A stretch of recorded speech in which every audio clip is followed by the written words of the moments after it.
যান দুর্ঘটনা ক্রমশ বেড়েই চলেছে ত্রিপুরায়। এবার বাইক ও অটো গাড়ির সংঘর্ষ, মারাত্মকভাবে আহত 3 জন। ত্রিপুরার সিপাহীজলা জেলা বিশালগড় বিধানসভা কেন্দ্রে যান দুর্ঘটনা দিনের পর দিন বেড়েই চলছে। ট্রাফিক পুলিশের ডিউটি নিয়ে উঠছে প্রশ্ন। এবার চড়িলাম পুরানবাড়ি সংলগ্ন আগরতলা উদয়পুর সড়কে TR07H61152 নম্বরের একটি বাইক ও TR07A4033 নম্বরের একটি অটো গাড়ির মুখোমুখি সংঘর্ষে মারাত্মকভাবে আহত হয়েছেন 3 জন। ঘটনাটি বুধবার বিকেলে।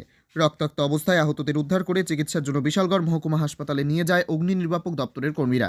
কর্তব্যরত চিকিৎসক আহতদের অবস্থা আশঙ্কাজনক দেখতে পেয়ে তাদেরকে দ্রুত উন্নত চিকিৎসার জন্য ত্রিপুরার প্রধান রেফারেল হাসপাতাল আগরতলা জিবিপি হাসপাতালের ট্রমা সেন্টারে প্রেরণ করে দেয়। আহত বাইক চালক ও আরোহীর নাম জাহির খান এবং ফারুক ইসলাম, বাড়ি চড়িলাম এলাকায়। আহত অটো গাড়িতে থাকা যাত্রীদের নাম সত্যরঞ্জন দাস, বাড়ি মেলাঘর।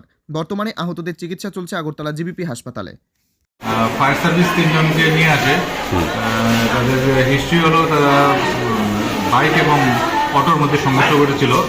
তো বাইক আরোহী 2 জন এবং অটো আরোহী 1 জনকে নিয়ে আসে। 2 জন বাইক আরোহীর নাম হলো জাহিদ খান, পিতা পেরা মিয়া, আর ফারুক ইসলাম, পিতা জালাল হোসেন, চড়িলাম বাড়ি। আর অটো আরোহীর নাম হলো Satyaranjan Das, son of late Surendra Kumar Das, Melaghar.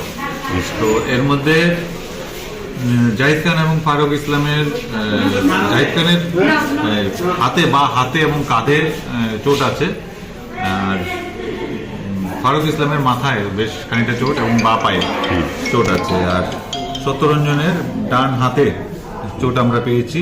তো তাদের প্রত্যেককে প্রাথমিক চিকিৎসা করা হয়েছে। প্রাথমিক চিকিৎসার পর ওষুধপত্র দেওয়ার পর এদেরকে আমরা এডিএমসি ট্রমা সেন্টারে রেফার করেছি ফার্দার চিকিৎসা এবং ইনভেস্টিগেশনের জন্য।